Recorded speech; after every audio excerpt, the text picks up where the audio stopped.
brave enough, stand up, break the rules. What you gonna do? What you gonna do? Would you join me? Yeah, fight you. Moving without patience, some hidden poverty. I pray they find a mission. Cut the strings, we move, and suddenly you prove you're already always free. Now your eyesight gain precision. Your every choice is fine, and no more indecision. What's your storyline? It's just for the making. The road that's taken could be where you're meant to be. We gotta take a ride and multiply the path of friends. We gon' multiply what was given, but I've been too shitty in my mind. And the road this path was constructed by us. I can't guarantee anything, but I know that it won't be tedious. More serious, I say take a breather and chill, enjoy the We got ride. up and wiped the dust off. Our courage set us free, yeah. And now our lives have met in time. Our lives intertwined.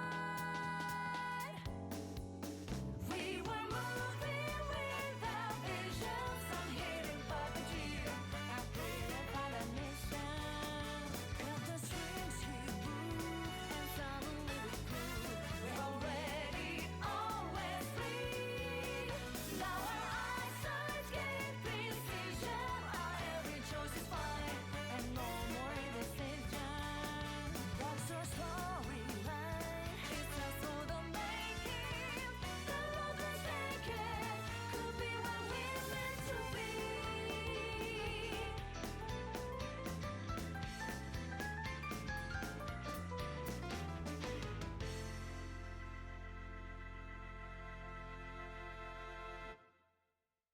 Welcome to another episode of CRT Sound Systems. So we have episode 57, and we're talking about Persona Q2. So that was what was the name of that track? Road Less Taken. And I'm here with Reese as always. Reese, how are you? I'm fantastic, Tom. How are you? Very good. Feeling nice and jazzy now after that one. Absolutely. I'm soothed. This might be one of those where I forget I'm on the podcast for about 7 to 8 times. Those are the good ones. And yeah, we've got a guest this time. What? Professor Tom. From Hello, everyone. From the Shujin Academy VGM Club, appropriately enough. Tom, introduce yourself. Hello, I'm Professor Tom, faculty sponsor of Shujin Academy VGM Club. Excellent. Hi, Tom. Yeah, thanks for joining us. A second Thanks Tom. for two having me Toms, on. Yeah. You can call me the double Tom professor going. if it helps, I guess. No, I'm going to ambiguously just say Tom this whole podcast. Absolutely, yeah. So, we're talking about Persona Q2, and we're doing this as a part of a bit of a Shin Megami Tensei month that I have planned for the month of November. So we're going to do weekly episodes, and we're going to do Persona Q2. We're going to do Majin Tensei. We're going to do Shin Megami Tensei 4, and we're going to do Tokyo Mirage Sessions. Not in that particular order. I don't remember the actual order, but I just wanted to do a bunch of Shin Megami Tensei games for November, because I love talking about the music for this series, and yeah, there's just a lot of really, really interesting games and music. And Tom suggested Persona Q2 as his episode. So yeah, if you want to just tell the listeners just a little bit about the game. Just what it is, because I think it's a bit of a niche title even within this series. Oh God, is it ever. Persona Q2 is like a reskinned version of Etrian Odyssey starring the cast of Persona 3 and 4 and 5. And so you're spending time exploring this labyrinth and mapping it out and fighting monsters. And then in between that, you hang out with all of your buddies from the 3 primary colors Persona games, and you get to watch the casts bounce off of each other and have interactions, and it's very fan servicey in the characters hanging out way, not in the boobs and butts fan service way. There was a reduction in boobs and butts. I was shocked by how non-problematic it was when I was watching. Yeah, the all the YouTube. character designs are really chibi-fied for the 3DS. Yeah, they're adorable. Mm, And I suppose it's also noticeable. It's also notable because it's like the last major 3DS title to get a release on yeah, cartridge, yeah. I do which actually is own this on cartridge, despite the fact that I haven't played it. But I was like, Atlas games get really expensive physically, especially the ones on the DS and 3DS. So I bought a copy as soon as I could because I do want to play this at some point. It's definitely on my like short list of games to play. Um, but yeah, it's one that I've sort of, as soon as the soundtrack hit, I was like, oh wow, this is genuinely one of my favorite soundtracks in the series. It's really it's good got a lot stuff. going for it. Yeah. The but yeah, like uh, as you mentioned, it's a reskinned Etrian Odyssey, another series with incredible music.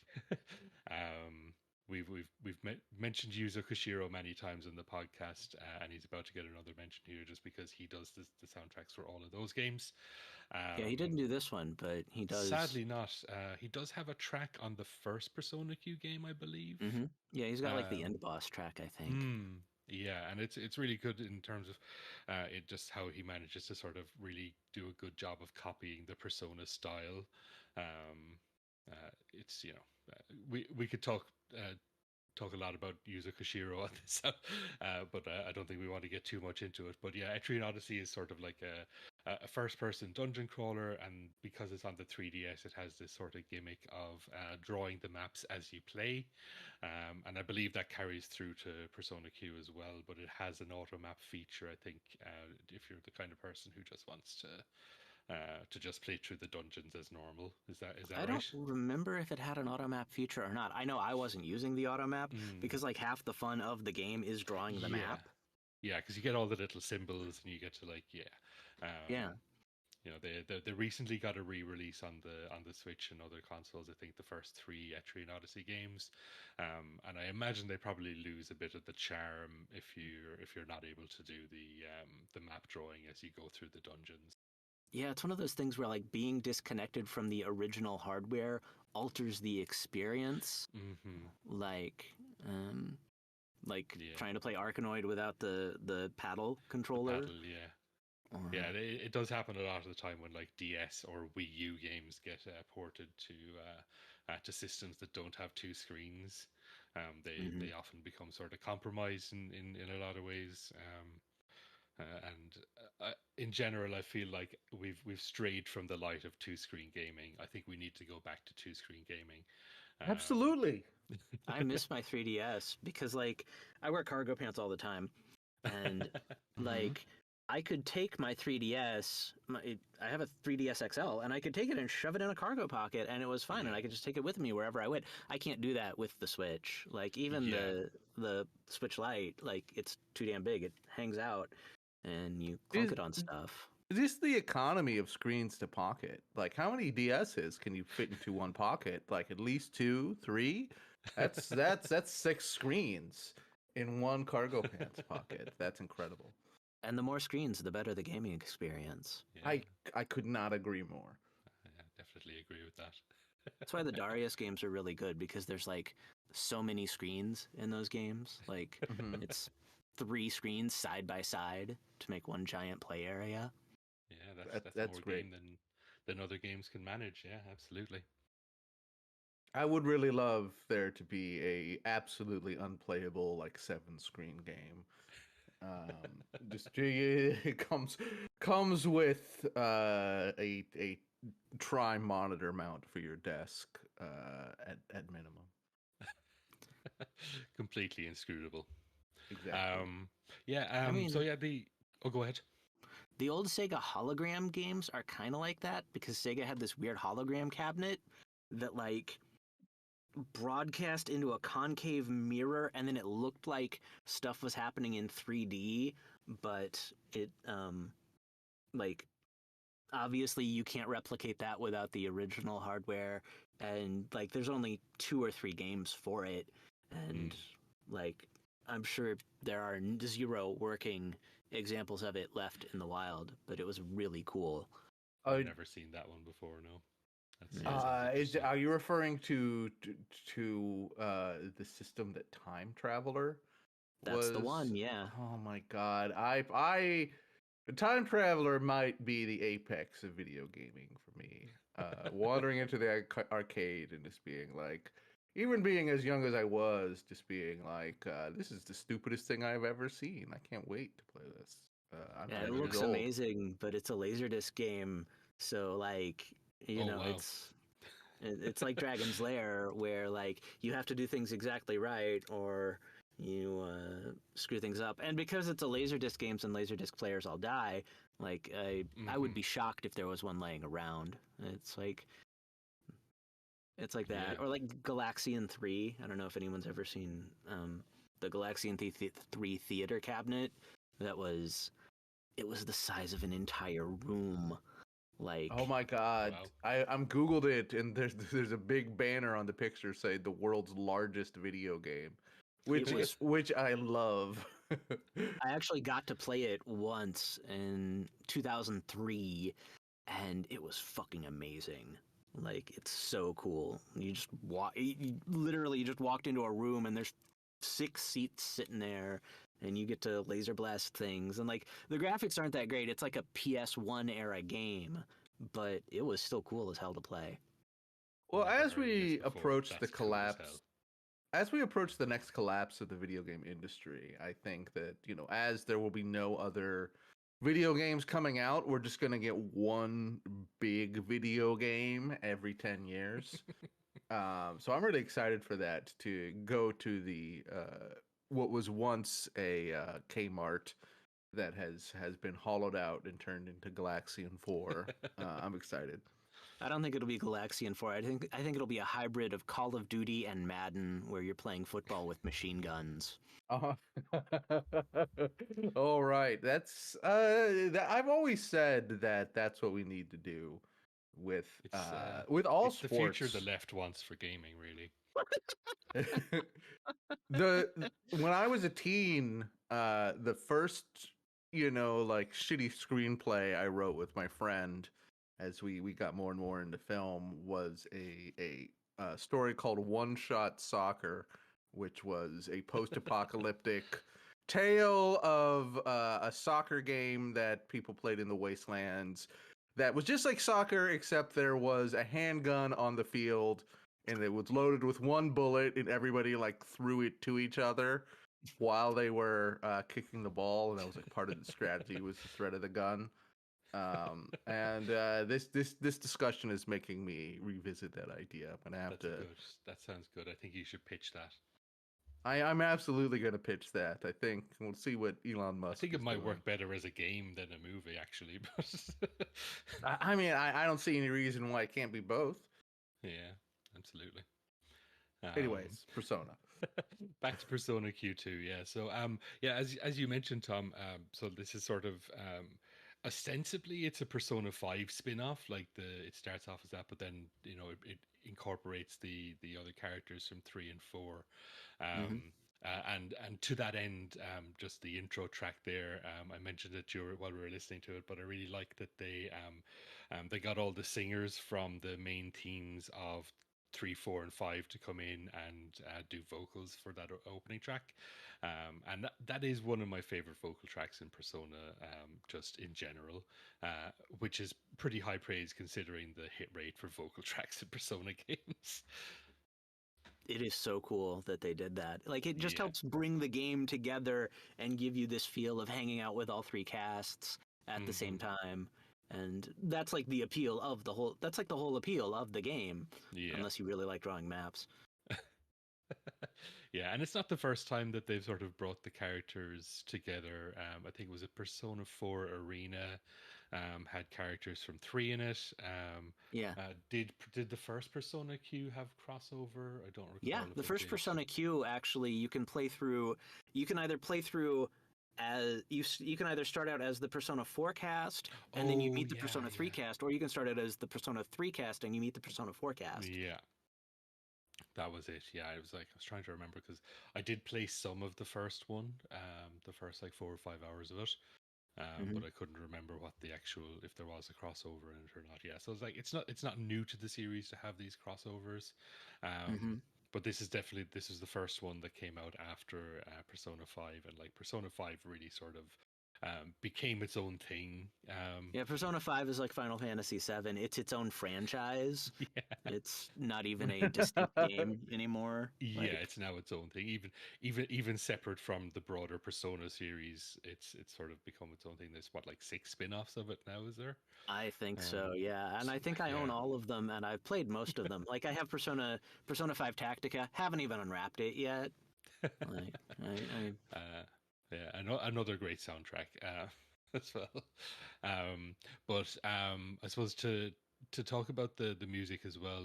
So most of the tracks in this soundtrack are done by Atsushi Kitajoh, who's sort of like I would say one of the unsung heroes of Persona and Shin Megami Tensei music. Like Meguro is sort of the superstar when it comes to Shin Megami Tensei music, I think. But like, there's a lot of other people who are involved in the series that sort of don't get the recognition that I think they deserve, frankly. And Kitajoh is definitely one of them, and he's done a lot of the sort of spin-offs for Persona 5. So I think he did the Tactica soundtrack, he did most of the Striker soundtrack. know he did large portions of it, yeah. And Yeah. I think of him as like Meguro's sidekick. Yeah, absolutely. Yeah, he's definitely the number two to Meguro when it comes to these games. And like Meguro does make his appearances on the soundtrack, absolutely. But I think it's definitely Kitajoh who sort of who makes this one sort of really good. And as I mentioned, it's sort of secretly one of my favorites of the whole series. Like, it's a really soundtrack, top to bottom. It is really good. Hmm I probably should have bought it while I was in Japan. I saw it at an anime store, and I like thought about it, and I was like, oh god, it's like 5,000 yen or something. It was like $50. And I Yeah. was like, oh, but it's so good, but it's expensive, but it's so good, but it's expensive. Oh, Yeah, that's a tough choice to make. Yeah, definitely. Um, so one of the other things with this is sort of the the manner in which you sort of go through the game is all sort of like cinema based. yes. Um, The so idea is that you're sucked into a movie theater. yeah, so that's sort of distinct from the sort of the liminal spaces of Persona 3, 4, and 5 themselves, which all sort of have their own different versions of that. Is the like each of the stages sort of set up like it's its own movie? Is that my Yeah, right understanding of it? Yeah. there's one that's like a science fiction movie, and there's one that's like Jurassic Park, and there's one that's like Alice in Wonderland, and the first one is like a superhero movie with Kamoshida, who's the evil volleyball coach from the beginning of Persona 5, set up as Superman, and you have to fight Oh. him.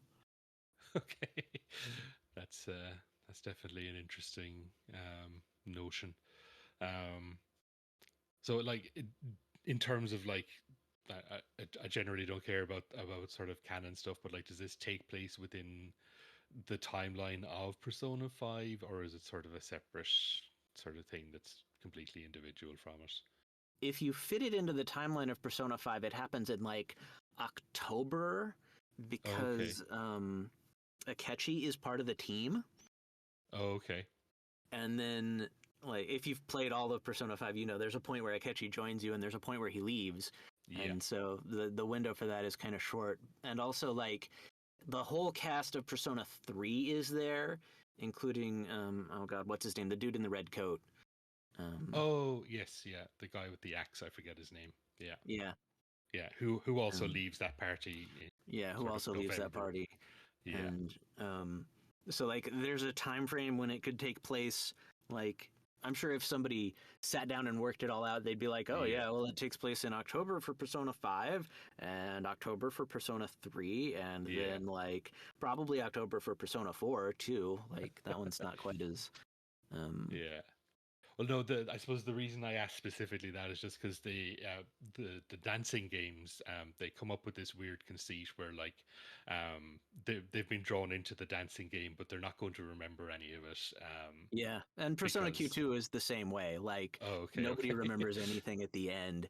They all just go their own separate ways, and they even agree not to talk about like the stuff in the middle of the game because like there's a character in Persona 4 who's a pop star, and like the Persona 5 characters recognize her, but they're from her future, so they can't like tell her what's going to happen, Oh, so they that's don't funny. screw it up. That's very funny. Okay, yeah. No, as I say, I was wondering if they sort of acknowledge that at all, or if it's just sort of ignored completely. Yeah, because that was the one thing that when I played for the dancing games, which I really enjoy, I was just like, that's a really funny sort of way to approach this kind of thing where you're trying to sort of squeeze a spin-off in the timeline of a game, because like these games obviously have their very strict timelines. Yeah. You know, they have a specific start and end date. So like, and oftentimes at the end, there's sort of there's a point of no return for a lot of characters. So like, finding time to go dancing or go exploring a cinema is quite funny unless it's addressed. Yeah. But yeah, with that, I think we'll jump into the first block of tracks here. So like, all these tracks by Atsushi Kitajoh. So these are just from the movies, quote unquote. So like just the when you're sort of exploring these different movies. So the first track is "Welcome to Kamo City." Then we have Jungle Quest, theme of A.I.G.I.S, Synchronized City, and Robot Lab.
we were mentioning during the break there, or I was mentioning, I should say, one thing that like Kitajoh does a really good job of throughout this soundtrack is sort of matching the different styles of Persona 3, 4, and 5 to sort of each of the stages. Like you get sort of the more poppy sound or sorry, like the sort of the hip hoppier sound of Persona 3, and then the poppier sound of Persona 4, and then that sort of acid jazz kind of sound for the Persona 5 tracks. And obviously Yeah. he worked on all those soundtracks, so it's not like it was a great feat or anything like that. But I think it's really good that they made the effort to sort of differentiate the different areas and characters with by matching their original games in sound. It is super cool. And, Welcome to Kamo City could just fit in on the Persona 5 soundtrack. You could just slip it in Absolutely, there and it would just nobody'd notice. it would not be out of place in the slightest. um, the Jungle Quest, so that's a Persona 4 one. So it's like based on the Junis. Hmm. How Land, I think, is what yeah, the it's movie called is called Junesic within the Land. game.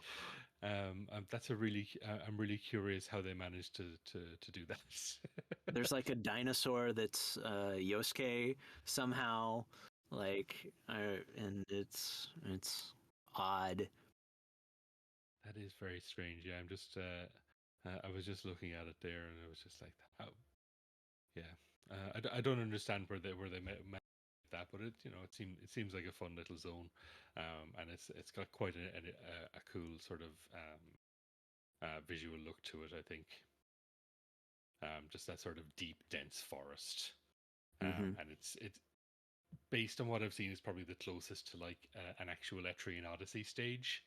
Um, just because you get that deep dark labyrinth sort of look to it. Yeah, you're actually in a forest, which is a traditional fantasy location as opposed to a lot of the other stages, which is like, there's a city stage and a sci-fi robot stage and a like Alice in Wonderland stage, and none of those are no, the Alice in Wonderland stage is in Persona Q1. I'm sorry.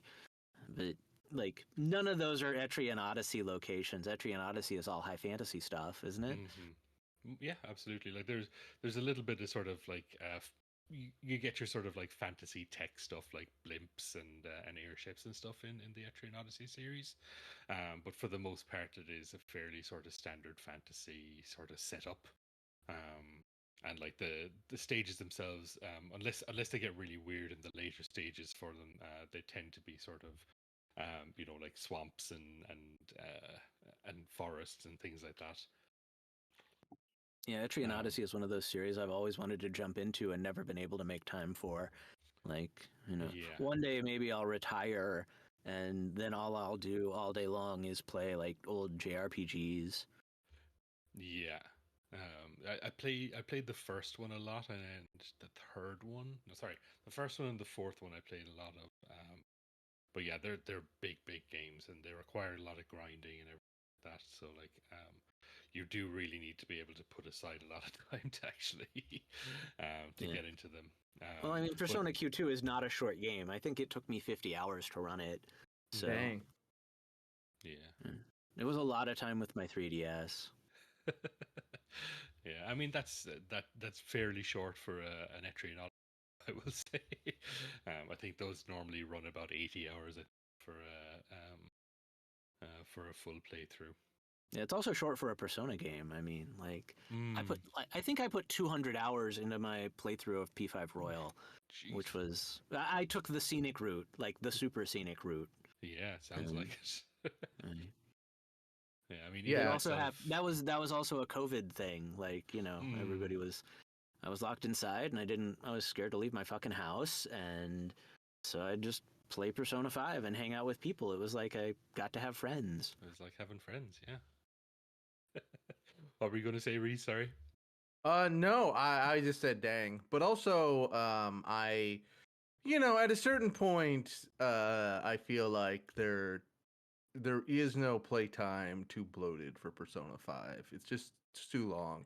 If somebody was like, I spent 800 hours on Persona 5, I'd be like, yeah, sure, why not?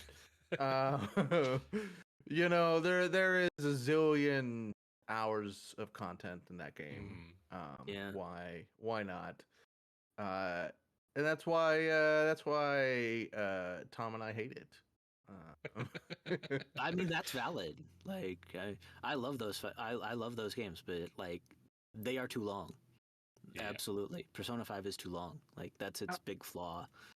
I think to me, I'm sure I have explained my problem with it at least twice on this podcast. But Yeah. my issue with it is not just the length, but it is that like I feel like there is not a lot of density to the length. Like, when you're riding the subway after doing something hella epic on someone's brain, everybody is saying something like really one note about what happened and what you did. And like, and of course that's fine, people are going to comment on the news of the day, but there's just it's just like you live through every day, and it's always like I feel like that day the day doesn't feel very enriched. It's just like, have you heard about the Phantom Thieves? And you're just like, yeah, I am the Phantom Thieves. This is day 299 of me doing the same shit. Like, it gets old. And like, your I cat love forces social you links. to go to bed without Yeah. doing anything. Yeah. Fuck you, cat. I'm gonna stay up and get mad on the internet tonight. That's always healthy. Getting mad on the internet. Yeah, we love to do that. Yeah. Yeah, I think as I mentioned, I'm currently playing Persona 3, the Reload version, and it is a little bit breezier than the original, which is very good because as much as I do love a really long RPG that I can really sink my teeth into, it's very hard to find the time to actually do that, unfortunately. So when I find an RPG that's coming in under 50 hours, I'm like, yes, give me that. Yeah, like I just took a break from Persona 3 Reload to play through Final Fantasy 6 Pixel Remaster, because I've got that on the Switch, and I was on an airplane, and so I just started playing it on a lark, and I was like, oh my god, Final Fantasy 6 is so good, and now I got to go back to Persona 3, which is also great, but I can only play it on my type of RPG, yeah. Yeah, and I can only play it on my television, and so I got to kick my son off, who's always on it. And so they're like sitting there playing like Battlefront or whatever, and I'm like, no, I need the TV. Yeah, I'm not at the stage yet where I have to fight Elliot for the use of the TV to play video games. So, but it's coming. It's coming. Yeah. It's on, yeah. But he's Yeah, already really into like Sonic. And his favorite Sonic character is Shadow, so we're probably going to take him to see the Sonic 3 when that comes out in December. I think blow his little mind. Yeah, I mean, what a baller favorite character.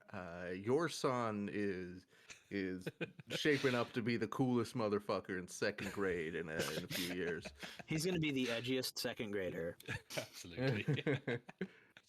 Yeah, he loves. He was running around today, like literally shouting "chaos control." You know what? I need to do that. That sounds great. That sounds He was very having relaxing. a ball. All right. After the show, I'm gonna talk to you about what your son does, so I can develop more habits. Absolutely. All right. I think we'll jump into the next block anyway. So it's a pretty short one. It's all battle themes. So the first track is Invitation to Freedom. I believe that's just the regular battle theme.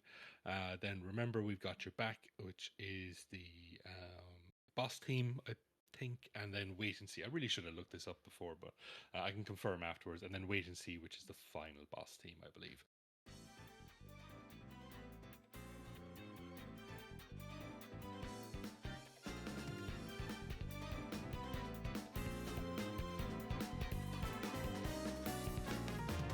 Ask real, what you dare, still believe you will ever be able to take us down. Three letters on the wall, hello, where you have lost again. Don't take it too hard, no surprise after all. You chose the wrong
on mission to board again.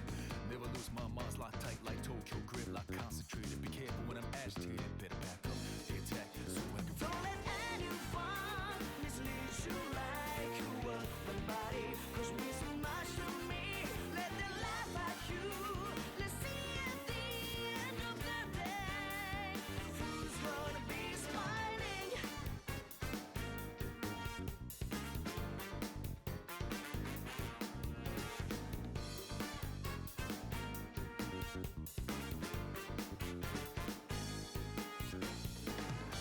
Since school days, it's real life. Realize that there ain't no textbook to your life. Instead, you gotta write your own manuals to your life. I did it my way, switching 4 lanes on the highway. Fast and furious, the image I display. They can't wait to obey my style. Society needs to be systematic, well calculated. It's mathematics, but can't prevent me from being charismatic. While I'm at it, my shit's automatic. They wanna delete my existence, underestimated the power of resistance. I'm a dot to the middle distance, can't never catch me, stop me. My Don't let anyone mislead you like you were nobody. 'Cause we're so much to me. Let them laugh at you. Let's see at the end of the day who's gonna be smiling.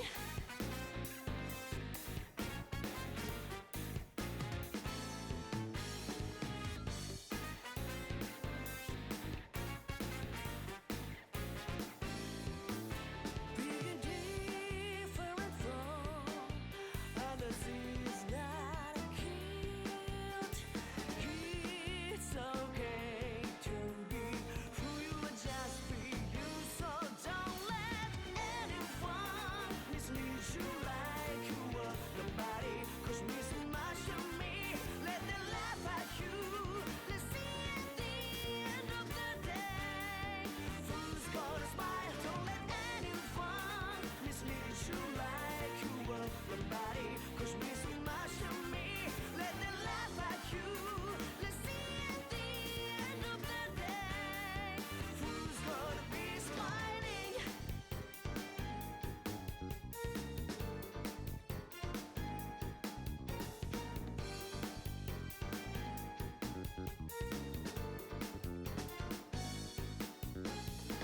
If I gotta be someone who's only trying to meet others' expectations, I'm good as dead, rather die and say nothing lies ahead. So I burn and treat it out. I'm that abnormality, most wanted for disturbing the formality, negative vitality, superficiality. I'm gonna immediately have to issue a correction. So the Invitation to Freedom is the Phantom Thieves battle theme. Remember We Got Your Back is the investigation team from Persona 4's battle theme. And the last track then, Wait and See, is the C's battle theme from Persona 3. Yeah, I just forgot to actually put any notes here, so I was just winging it. It is cool so, that yeah. they got all the vocalists from those games to come back and do those tracks, like even for the Absolutely, yeah. battle tracks, not just for the opening theme. Yeah, it's really cool how to do that, and I think they'll often do that for like the live shows. Yeah, Persona because is I've one of those seen series some that of gets the a lot of- Persona like super live Mm, shows where they'll get everybody on stage, and yeah, that stuff is cool. Like that's Yeah, one of the there's a- cool things in Persona 5 Royal. Like you can go into the Thieves' Den and you can actually watch some of the Persona like super live concert, and they do songs from Persona 4. And oh, that's cool.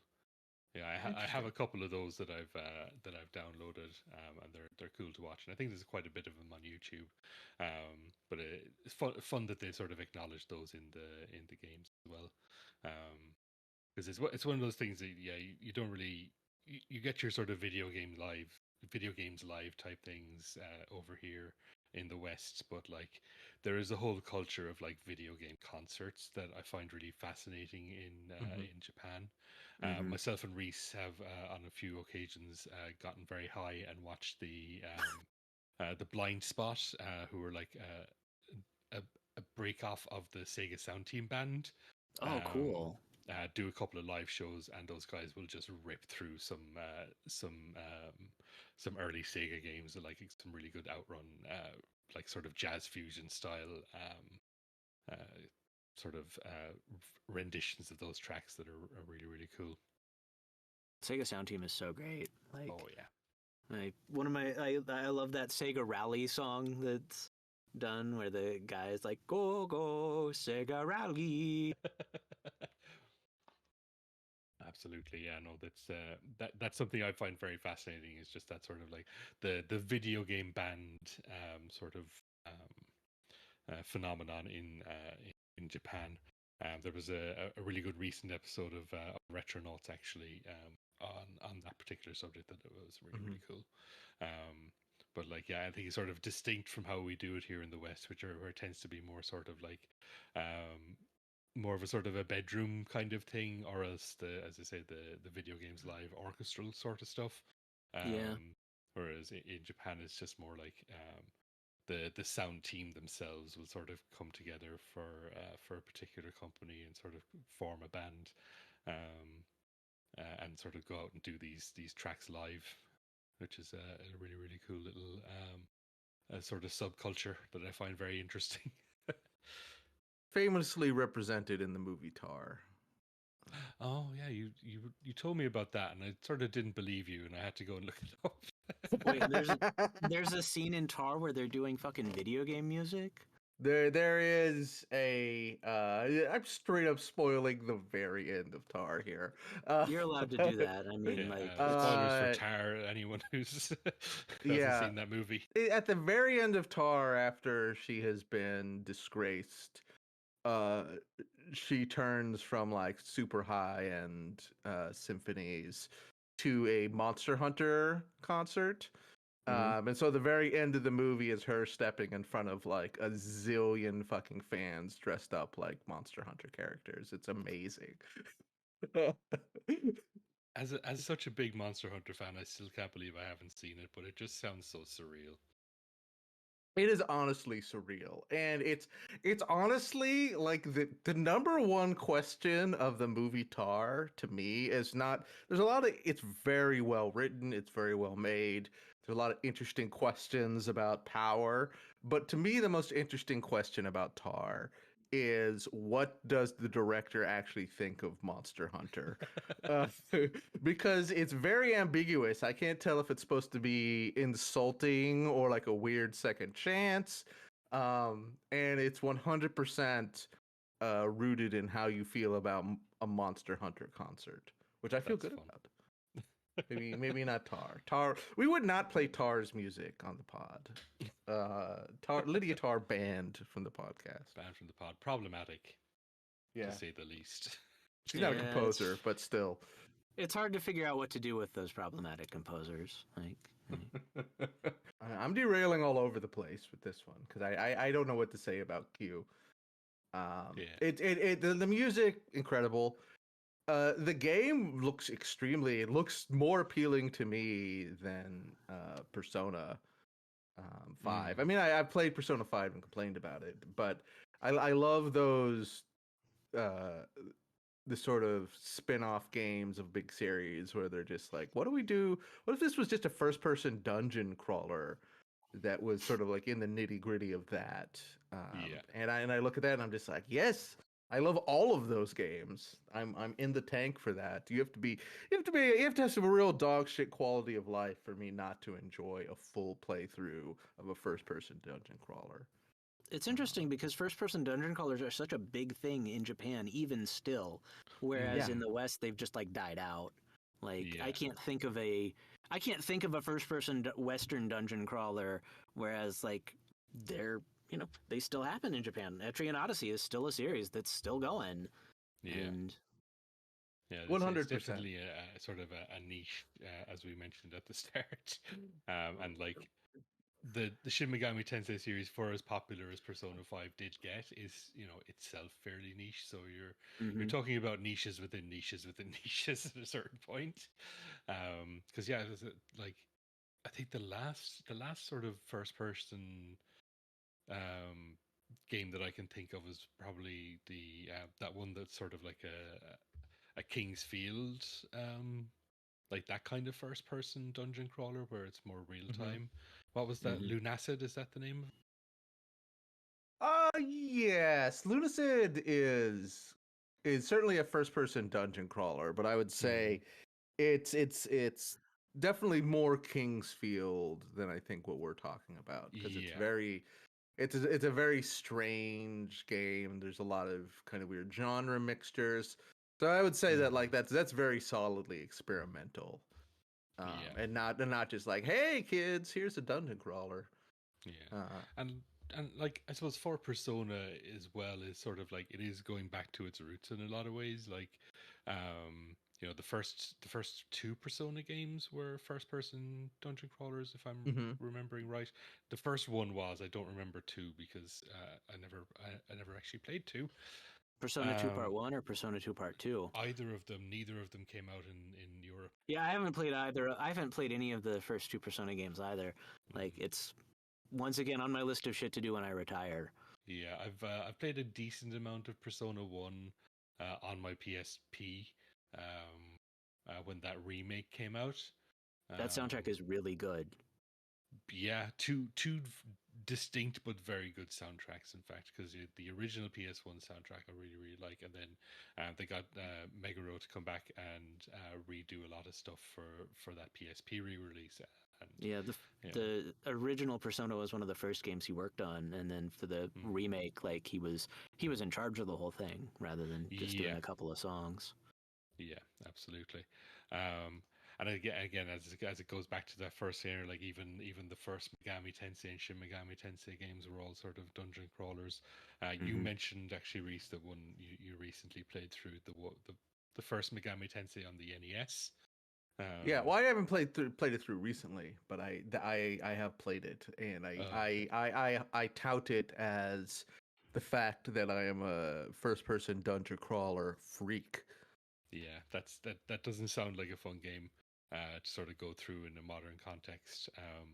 You Yeah, have to want to connect to the history of not just you're just like this is the start of a crazy franchise, and also yeah, this is a weird kind of a very esoteric NES game, because there were the dungeon crawlers were, I think, a bit more common on consoles, a bit more accepted, but I don't think they were hmm, common at all. yeah. Yeah, there Definitely. is. Then I think it's and again, Japan sort of embraced them a lot more than the West did. I think Oh yeah, the Absolutely. West sort of wanted to move on to sort of your first person games being much more actiony a lot sooner. Even though like a lot of these, including like your Persona Qs, are based on like wizardry games, which were American which made. yeah, they were Hmm. originally Western games, And and it sort of Wizardry, like at this point, is a dead series in the West, but in Japan, it's still going. Like there were so new yeah, I was gonna Wizardry say they games had for the like fucking a recent PS2. game in wizardry on like yeah. Yeah, There was just a big wizardry remake that was yeah, there well received, was. but not popular by any stretch of the imagination. So I would Yeah, like hesitate to call it dead, but I do agree with you that the yeah, love is not there. it's a micro Mhm. genre. Wizardry in the West is like visual novels or dating sims or something. Like it's just not a common thing people Mhm. fall in love with. Yeah, absolutely. Yeah, well, it's like there's a the two roads leading to the dark and scary castle and the nice castle. The nice castle is Ultima, and the dark and scary castle is Wizardry. And I Hmm. feel like Ultima sort of like led to more uh, non non-traditional sort of like difficult CRPGs. I mean, Ultima Mhm. wasn't a a first person dungeon crawler, but still, it was sort of like that was the other big CRPG series. Yeah. I suppose you could probably like Ultima probably influenced your sort of Final Fantasies Yeah, and absolutely. Dragon Quest more than Wizardry did. So yeah, I suppose very much you're split on the path. Um, Hmm. one is esoteric and very confusing first person dungeon crawlers, and the other's slightly more inviting JRPGs. And finally they meet back together again for Persona Q2. Absolutely, yeah. Right, we're going to jump on to the last, or sorry, one of the last breaks here. Just a little one of just some miscellaneous tracks from like cutscenes and from sort of bits where you're talking to your pals and so on. So the first track I have is called Popcorn. That's a good Then- one. Yeah, it's a fun one. Then we have Puzzling, Friendly Talk, Funny Friends, and lastly, Coffee Break.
I hate to change the subject, but I'd like to talk to you briefly about a related subject, which is Persona 5, The Phantom X, which is the latest Persona 5 game. It is the gotcha game. And I'm reading stuff on the Reddit that this is actually a great gotcha game, but more Okay. importantly, not that any of us are gonna play gotcha, but more importantly, that it has incredible fucking music. Yeah, like Uh, I have zero desire to actually play that game, but I have 100% desire to go get the soundtrack. yeah, Yeah. so we're gonna have to keep an eye on Persona 5: The Phantom X. I'm just gonna On, write that down in my my phone about. I have a list of soundtracks to download on my phone, and I'm gonna have to Yeah. write that one down.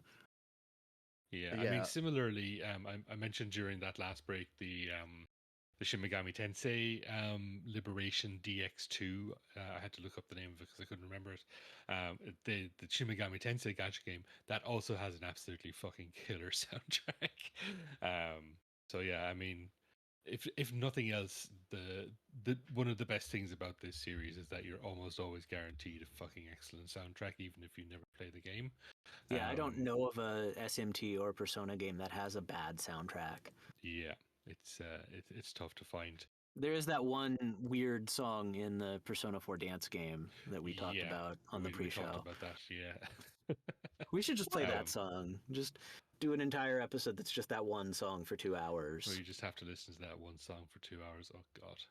Yeah, and it's by an artist I like, as I mentioned. Like it's a really sort of really interesting choice. If you haven't heard it, it's Shadow World. It's a remix of Shadow World by Day Day Mouse, from the Persona 4 dancing soundtrack. I'll put a link to it in the show notes because like it's hard to explain just how fucking weird that is as a song. Yeah. To bring us back to the Persona Q2 soundtrack, I loved how all those songs in the last block had a Shaggy Hangout vibe Mm, because, yeah, like, that was the best thing about this game. It was just hanging out with all of the casts from the yeah, 3 Persona games, and it was like getting to see my friends again, like, yeah, after I'd, you know, like, been away for a while. yeah. I agree totally. You mentioned that it started sort of very fan servicey and get to all these characters interact Yeah, there are and little get their little interludes where like yeah. certain characters who are parallels to each other interact. Like Mm, like Teddy the mascot from Persona 4 hangs out with Morgana and Koromaru from Persona 3. Like, and there's a bit where like Makoto teams up with oh god, what's her name? Mitsuru from Persona 3 because like they're both the perfect girl archetype yeah. characters. Yeah, I mean, like Nice. the three games all have their fairly standard. All the parties are sort of made up of these. Yeah, Um, there are some very like every game has an idiot bro best friend yeah, character. yeah, yeah. No, it's so I mean, like, yeah, I suppose it's fun to see those sort of characters interact with each other. Across saying it, like, is the story good? We sort of didn't really talk about the story at all outside of the sort of broader The story setup. is Like, just is the story is just an excuse for the characters to get together. Hmm. Like fair enough. Yeah. there's this girl who's obsessed with movies and you get sucked into like her movie theater brain thing and there's like a demon monster who's like torturing her and pretending to be her friend. I guess that's a spoiler, but I mean, I think it's okay. all right. The I think the important thing, having my experience with Persona is I don't want to upset anybody. I don't want to get any messages, but I feel like the story in Personas are it's never like you're like totally blown away by the narrative. It's the vibe and the style that really attracts me to it. And the story is there is interesting things up in the story, but the style is what drags you into it. And to me that is what, from what I've seen, the vibe of Persona Q2 is like replicates successfully. Like it is, a very stripped down DS game, but I feel like the chibi designs of the characters and the sort of like the weird vibes and like the graffiti in the first level is like a very it's a good mind palace, and the different like little movie levels that you have are interesting. And to me, that's the most important part of a Persona game is being able to sort of embrace this ephemeral style. And the music, of Mm. course, is the most important part of establishing that style. It works really well. Yeah, it's definitely one of the sort of series hallmarks. But as you also mentioned, Tom, like, even if the plots themselves may not be great shakes in certain games, that I won't mention, the character interactions are also sort of like such a massive part of the series. Like, your sort of your social links or whatever they're called in the different games. Um, Confidence. the confidants, I think that's what they are in 5. Yeah, like all Yeah. of that stuff is like that's the real meat, I think, of those games, is like seeing all these different character interactions. Yeah, like I didn't fall in love with these games because I liked the dungeon crawling. I fell in love with these games because I liked hanging out with all these people. Yeah, yeah, like they're fun characters. And as I say, like it's nice to see how they all sort of interact with each other. It's definitely like one of the real draws of the series. I think it's one of those things that sort of helps people overlook a lot of the flaws, because it's just, it's spending time with with your buddies. Like that's always a nice thing to do.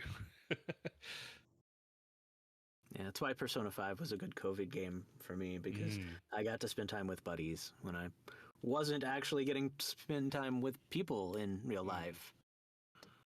Yeah, was that a late 2020? Well, like Trying to remember when it Persona actually 5 came out. Royal hit right, like it hit in like April 2020.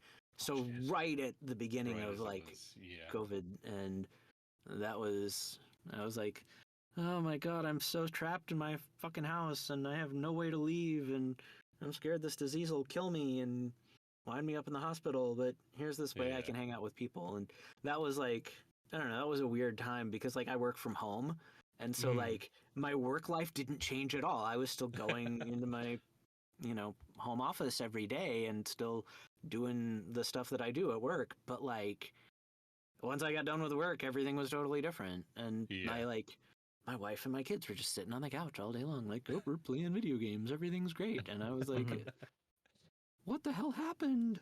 yeah. I think it was for me. It was Animal Crossing. I think for a lot of the Yeah, for a lot of people, it was Animal Crossing. that and the Final Fantasy VII remake were my two COVID games Yeah, a that I lot of never Animal really. Crossing got played in my house because my Yeah. kids and my wife all love Animal Crossing. Oh, yeah. My wife and I were both playing that. It was pretty much all we did for the first month of COVID. Yeah, Um, I've never been able to get into Animal Crossing, but like, I have full respect for it. My wife loves it. Yeah, yeah. No disrespect to Animal Crossing here. My game was Final Fantasy 14, and so I was sucked into that particular black hole. Yeah, that's another game where you can like because it's an MMO, you can build friendships through it and have some socialization. Absolutely. I think we also you and me were playing a lot of Destiny around that time as well, or Destiny 2. That sounds Um, right. That sounds right. I honestly have memory hold my my Destiny, the time I did in Destiny. yeah, Uh, I mostly remember that because it was uh, Elliot was born in during COVID as well. So like, just I remember being stuck at home with him where we couldn't really go anywhere, and playing Destiny 2 while he slept. When I probably should have been sleeping myself. no, yeah, I remember that, and it's just like sometimes, we would play together with the knowledge is that sometimes you would just disappear. It would Yeah. just be like baby time. We can't type. Be right back. It's just done. Yeah, Yeah. those are hard times that first like year with the baby where like you have to anything you do you have to do with the knowledge that you will need to drop it immediately and go take care of a baby at no Yeah. notice. Yeah, no, it's definitely I'm glad that's over, even though he's fairly independent now, but like he definitely, he's 4, so like there's a lot of time he wants a lot of attention, which Hmm. suits me fine, but it's it's definitely nice to have a little bit more time to myself where I don't need to worry constantly about an infant. Every stage of parenting has its own nice bits and its own Yeah, frustrations. I'd imagine so. Yeah. All to look forward to. So yeah, I think we're going to jump into the last block of tracks. We're coming up on 2 hours here now, so yeah, we've been chatting for a while. So the last set of are all ranges from different Persona games. As I mentioned, the Kitajoh worked on all those soundtracks, but these were originally composed by Shoji Meguro.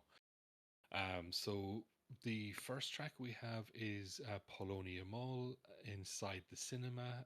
That's from Persona 3. That's in Q2. It says here it was used in Elizabeth's ticket booth, which, from what I understand, is where you get your quests. Yeah, because it's in a movie theater. Yeah. And then the second track is Like a Dream Come True. Sorry, Like a Dream Come True inside the cinema. That's when you meet the team from Persona 4. Then we have Corner of Memories inside the cinema. That's another Persona 4 one. Then we have New Beginning inside the cinema, which is a Persona 5 track. And lastly, then is Life Will Change inside the cinema, and that's also from Persona 5. I never felt like down. I never felt like down. But they're still with me. Down. You gotta turn out down. I've never felt like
That's just such a fucking jam.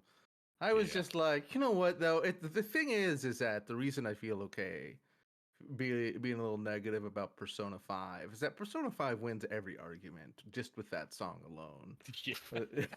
So they're just like, oh yeah, do you have a song like this? And I'm like, no, I am literally transcending right now, Yeah. listening to it. You win. Yeah, it's fucking like that whole soundtrack is great, and just like the for all my problems with Persona 5, like, you cannot argue with the presentation of that game. It is absolutely incredible to look at. Like every single design decision in it is just like is so good. It's so like just like your menus and everything are so good. And I mentioned I've been playing Persona 3 Reload, and like one of the best parts of that is like how they've transplanted a lot of that Persona 5 style back into Persona 3, so you get the really cool looking men and just sort of all the integration with the music and everything like that. And it's just it really really elevates the game, and it makes me sad that I don't like it more than I do. I appreciate those menus so hard. Oh, so good. Yeah. And I mentioned as well, I love to hear Shoji Meguro guitar playing. I don't know if they were re-recorded for these ones. The original playing was just using the arranges, but like as I mentioned during the break, we originally did that Digital Devil Saga soundtrack Mm-hmm. really early on in the show, and in that I was blown away by some of the guitar playing, and somebody informed me that all the guitars were done by Shoji Meguro. Um, so shout outs to Shoji Meguro and his guitar.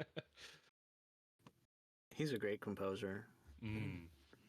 Yeah, as I say, giving a lot of love to Atsushi Kitajoh on this episode, because it's sort of his beat is to do the spin-offs and the arranges and stuff like that. Yeah, he deserves And credit because he knocks it out of the park with all these spin-off games. absolutely, yeah. Like if you haven't listened to them and you like the Persona 5 soundtrack, go and find those Strikers Tactica, and as Reese mentioned, the mobile game apparently. Yeah. All worth your time. Phantom just with X Phantom for X, those yeah. for those gotcha freaks out there. Yeah. Yeah. Kitajoh could just phone that shit in, but instead he's like, Mm. "Nope, we're Yeah. doing the best we can." Yeah, we're doing this again. It's fucking great. So yeah, thank you so much for joining us, Tom. It was really, really cool to have Yeah. you on. Thank you for having me. Yeah, it's been a long time coming, and I'm really glad to finally get you back on the podcast. We'd love to have you back on again. I would happily come back on to talk about another soundtrack. Hell yeah. I can't wait. Yeah. Yeah, I to reiterate, this has just been a pure pleasure returning to the Persona. It's fun to complain. So you listen to great soundtracks and then you have fun complaining about a video game. That's honestly still pretty great. And so you just I would consider this, one of the great bangers of the podcast. Yeah, think so. Thank you for letting me bring it. Yeah. Hard to argue with the soundtrack. The As I mentioned, yeah, so we're going to be doing sort of 4 episodes this month. I've got some more Shin Megami Tensei stuff planned, so look out for that next week. Yeah, so Tom, if you want to do any plugs, so you've got a very good and fun podcast, or video game music podcast, I should say. That I should plug my own show, Shujin Academy VGM Club. Yeah, You can look for it wherever you find your podcasts. It's on Spotify. It's on, I think, Amazon Music and Apple Music and all the other podcast services. It's SHUJIN is how you spell it. much I like really it should have is come in up with Persona 5. Yeah, it's just like Persona 5 because that's where I got the idea. I should have come up with a more marketable name for my show. Had I been thinking about it, I would have. But I mean, it's gotten you to what, number 7 VGM podcast in America? I know I am so- the world. I am the world's number 7 VGM podcast, so it's taken me somewhere. Not to the top, but somewhere. Not to the top, but sure. Maybe if you had it, as I say, the more marketable name there, Yeah, you could have toppled pixelated audio. yeah. I suppose if you want to find me on social media, on Blue Sky, I'm Shujin Academy, and I think just about everywhere else, I'm Shujin Academy VGM Club. So, Yeah, I'll drop a few links in the show notes as always. thanks. Reese, what you got going on? Have we finally got a new episode of of your podcast? Let's listen. I had to undergo surgery. I'm still recovering. I'm not. I mean, I've recovered physically, but you know, it takes a lot out of me to edit Yeah. a podcast. It's grueling, as you well know.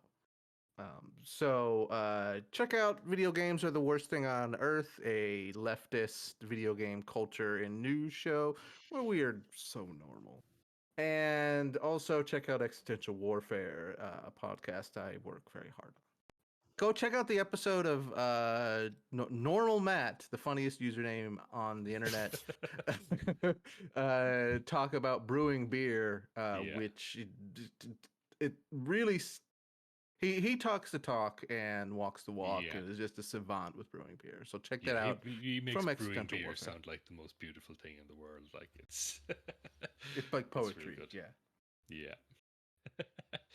And as for ourselves, yeah, we can be found, like Tom said, on all your usual podcast places as CRT Sound System. I've recently started uploading episodes to YouTube. So if you're a YouTube podcast listening sicko for some reason, which apparently a lot of people are, you can go find CRT Sound System on YouTube. Go leave us a comment. It doesn't have to be good. Just call us a bunch of dickheads if you want. But engagement on YouTube, apparently, that's how you do it. So Maybe Be that's what nice. I'm doing wrong. it doesn't matter Be- whether be it's nice to negative or me. positive.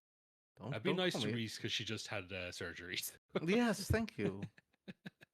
I'm also very nice. We could. I know the call. I don't know. Tommy Talrico, a dickhead, on Yeah. our YouTube. I mean, he kind of deserves it. Not to wade into controversy, but he kind of I deserves think- it. I think that's very Just a little controversial. bit. Yeah. Yeah, and we can be found on Blue Sky CRT Sound System. We're still on X, the Everything app, CRT Pod System. I still haven't managed to get the CRT Sound System username back at this, but at this point, I don't think matters too much anyway. Send me an email, crtsoundsystem@gmail.com. Mhm. Come and join the Discord. But yeah, we're going to go out with this last track. So this is Cinematic Tales Solo. So it seems that there's a couple of different versions of the track with all the different Persona singers that sort of appear as you go through the game. But why did you pick the solo version in particular, Tom?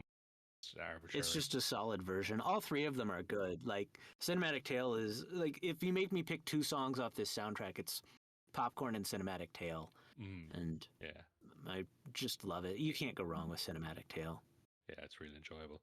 Yeah, so with that, we will let you go. Thank you so much for listening. Thank you, Tom, for joining us, and thank you, Reese. Thank you, Tom. having me. Other Tom. Yeah, Thank you for having me. It's been a delight. Yeah. Can't wait to have you on again. Bye, everyone. Bye bye. Bye, everybody.